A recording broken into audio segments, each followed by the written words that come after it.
السلام علیکم ورحمۃ اللہ وبرکاتہ۔ سردی کا موسم شروع ہو گیا ہے، ہر جگہ سردی کا ماحول ہے۔ سردی کا موسم جب شروع ہوتا ہے تو ہمیں بہت پریشانیاں ہوتی ہے، وضو کرنے کے لیے، غسل کرنے کے لیے، گھر کے کام کرنے کے لیے۔ تو اس لیے سردی کے موسم کو ہم اچھا نہیں سمجھتے، لیکن سردی کا موسم ہم مسلمانوں کے لیے انعام کا موسم ہے۔ سردی کے موسم میں ایسی 3 عبادت ہے جو ہمیں اور آپ کو کرنی چاہیے۔ تو وہ 3 عبادتیں کون سی ہیں؟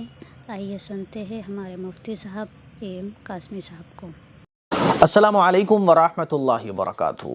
کیا آپ جانتے ہیں کہ سردی کا موسم مومن بندوں کے لیے، اللہ کے محبوب بندوں کے لیے جنت میں اونچے اونچے مقام حاصل کرنے کا بہترین موسم ہے؟ جیسے ہی سردی آتی ہے ہم لوگ پریشان ہو جاتے ہیں کہ اب سردی پڑے گی، کوہرا پڑے گا، اور پھر سردی میں ٹھنڈا پانی، نہانا دھونا، کپڑے دھونا، برتن، یہ وہ گھر کے کام، جاب پہ جانا، بائک سے باہر نکلنا، بڑی بڑی جیکٹیں خطرناک بھاری بھرکم پہننی پڑیں گی، اور ساکس پہننا پڑیں گے، ٹوپا لگانا پڑے گا، کان ڈھکنے پڑیں گے، دنیا بھر کی پرابلمس ہمارے سامنے آ جاتی ہیں، ہم گھبرا جاتے ہیں سردی کا نام سن کر۔ لیکن کیا آپ جانتے ہیں جو اللہ کے محبوب بندے ہوتے ہیں نا، جو اللہ کے پیارے بندے ہوتے ہیں، ان کے لیے سردی سیزن ہے نیکیاں کمانے کا۔ سردیاں یہ سیزن ہے اللہ کے مقرب بندوں میں شامل ہونے کا۔ سردیاں جنت میں اونچے اونچے مقام حاصل کرنے کا بہترین موقع ہوتا ہے۔ آئیے میں آپ لوگوں کو بتاتا ہوں کیسے۔ اور سردیوں کی 3 ایسی خاص عبادتیں جو مسلمان بندے ہوتے ہیں نا، اللہ کے مقرب جو بندے ہوتے ہیں، وہ خوش ہو جاتے ہیں کہ سردی آ گئی، اب یہ 3 نیکی کے خوبصورت کام ہمیں کرنے کو ملیں گے۔ آئیے جانتے ہیں وہ 3 کام کون کون سے ہیں۔ سردی کی یہ 3 خاص عبادتیں اگر ہم اور آپ غور کریں نا، تو سردیوں کی رات، سردیوں کے دن ہمارے لیے رحمت ہی رحمت ہے۔ ہمارے لیے اللہ کا مقرب بندہ بننے کے لیے بہترین ذریعہ ہے جنت میں اونچے اونچے مقام حاصل کرنے کا، مغفرت حاصل کرنے کا، نبی کریم صلی اللہ علیہ وسلم کے مبارک قدموں میں جنت الفردوس میں جگہ پانے کا بہترین ذریعہ ہے۔ 3 خوبصورت عبادتیں ہیں، مس مت کریے گا۔ نبی کریم صلی اللہ علیہ وسلم نے ارشاد فرمایا کہ سردی مسلمان کے لیے موسم بہار ہے۔ کیسے موسم بہار ہے؟ کیونکہ اس موسم میں راتیں لمبی ہوتی ہیں، تو مسلمان ان راتوں میں قیام کرتا ہے، اللہ کے سامنے کھڑا ہوتا ہے، اللہ کے لیے نمازیں پڑھتا ہے۔ راتیں لمبی ہوتی ہیں، ہم کیا کرتے ہیں؟ ہم راتوں میں سوتے ہیں، جم کے سوتے ہیں، خوب سوتے ہیں، بھر بھر کے سوتے ہیں، دل بھر کے سوتے ہیں، دن اور رات چھوٹے پڑ جاتے ہیں، اتنا ہم سوتے ہیں۔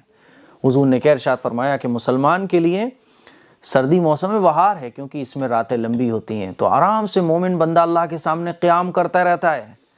گرمیوں میں تو دن بڑا ہوتا ہے نا، راتیں چھوٹی ہوتی ہیں، سونے کے بھی لالے پڑ جاتے ہیں، صبح اٹھتے ہی پھر کام میں لگ جاؤ۔ سردیوں میں راتیں لمبی ہوتی ہیں، ٹائم ہی ٹائم ہوتا ہے اللہ کے سامنے قیام کرنے کا، اللہ کے لیے نماز پڑھنے کا۔ قیام سے مراد نماز۔ اور حضور نے ارشاد فرمایا کہ سردی مسلمان کے لیے موسم بہار ہے۔ کیسے؟ کیونکہ دن چھوٹے ہوتے ہیں، تو مسلمان ان میں روزہ رکھ لیتا ہے۔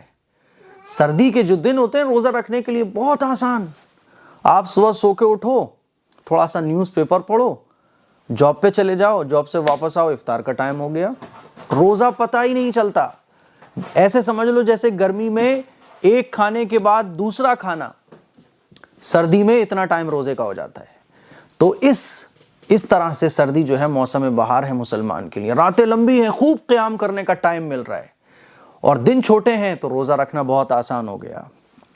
ایک صحابی رسول ہیں جن کا نام ہے حضرت عبید رضی اللہ تعالیٰ عنہ۔ ان کے بارے میں آتا ہے کہ جب سردیوں کا موسم آتا تھا تو کہتے تھے، اے قرآن والوں، تمہاری راتیں قرآن کی تلاوت کے لیے لمبی ہو گئی ہیں، بس تم قرآن کی تلاوت میں وقت گزارو، اور روزے رکھنے کے لیے دن چھوٹے ہو گئے، تم روزے رکھو۔ رات لمبی ہے، ہم لوگ کیا کر رہے ہیں؟ موویز دیکھ رہے ہیں، موبائل چلا رہے ہیں، اور سونے میں اپنا ٹائم اسپینڈ کر رہے ہیں۔ حالانکہ یہ راتیں جو لمبی ہیں یہ اللہ کی طرف سے انعام ہے۔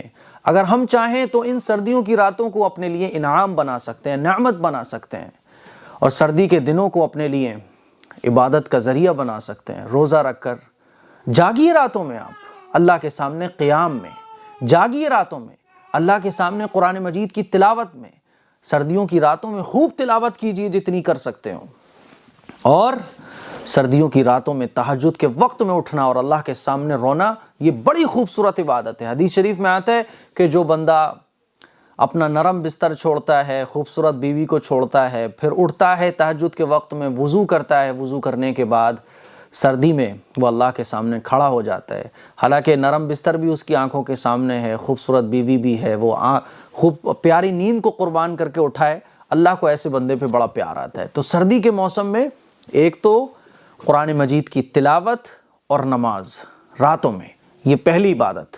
دوسری عبادت روزہ، اور تیسری عبادت ہے، بہت سارے ضرورت مند ہیں اس دنیا کے اندر، بہت سارے ایسے لوگ ہیں جن کے پاس سردی سے بچاؤ کا کوئی کپڑا نہیں ہے، کوئی کمبل نہیں ہے، کوئی جیکٹ نہیں ہے۔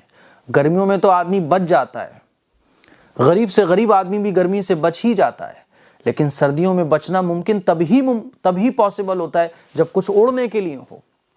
کتنے ایسے لوگ ہیں جن کے پاس کمبل نہیں ہوتا، جن کے پاس رضائی نہیں ہوتی، جن کے پاس کوئی اوڑھنی نہیں ہوتی، کوئی جیکٹ نہیں ہوتی، سردی کی راتوں میں ٹھٹھرتے ہوئے وہ لوگ سو جاتے ہیں۔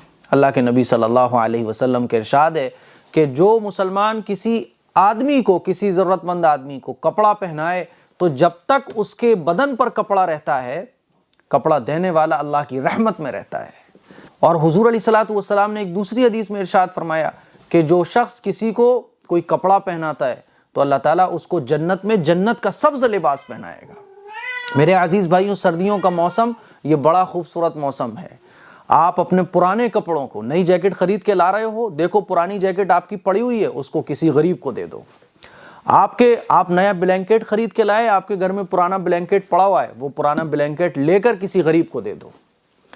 اور اگر چلو نہیں دے سکتے یا ہے ہی نہیں پرانا تو بہت سنہرا موقع ہے۔ تو میرے عزیز بھائیوں، سردیوں میں ایک خوبصورت عبادت ہے کہ اگر سردی سے جو لوگ بیچارے سردیوں میں اوڑھنے کا کچھ نہیں ہے، جیکٹ دو، پرانے کپڑے اپنے چن کے ان کو الگ کر دو، نئے کپڑے بناؤ، اللہ نے دیے ہیں، اور پرانے کپڑوں غریبوں کو دے دو، نئی رضائیاں، نئے بلینکٹ آپ استعمال کرو، پرانے غریب کو دے دو۔ اور پھر بھی آپ کا سب نیا نیا ہے تو کوئی بات نہیں ہے، روپے اللہ تعالیٰ کی طرف سے ایک فضل اور اس کا انعام ہوا کرتے ہیں۔ ہمارے پاس جتنا بھی روپیہ پیسہ ہے سب اللہ کا فضل اور اس کا انعام ہے۔ خوب جم کر اللہ کے راستے میں صدقہ خیرات کرو، اور ایسے لوگوں کو خود دے دو یا پھر ہماری سوسائٹی کے ذریعے سے آپ دے دو۔ تو مجھے امید ہے یہ سردیوں کے 3 خاص کام: ایک، رات میں قرآن مجید کی تلاوت اور نماز پڑھنا، دوسرا دن میں روزہ رکھنا، تیسرا کہ اللہ کے بندوں کو سردی سے بچانا۔ دعاؤں کی گزارش ہے، اس کلپ کو شیئر کریں، دوسروں تک پہنچائیں۔ السلام علیکم ورحمۃ اللہ وبرکاتہ۔ تو جیسا کہ مفتی اے ایم قاسمی صاحب نے بتایا کہ سردیوں میں 3 کام کرنا چاہیے، وہ 3 کام کون سے ہیں؟ نمبر 1، رات میں نماز پڑھنا اور قرآن مجید کی تلاوت کرنا۔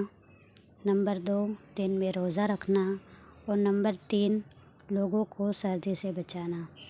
تو ہمیں اور آپ کو یہ 3 کام ضرور کرنے چاہیے۔ اللہ عمل کی توفیق عطا کرے۔ اس ویڈیو کو شیئر ضرور کریں۔ السلام علیکم ورحمۃ اللہ وبرکاتہ۔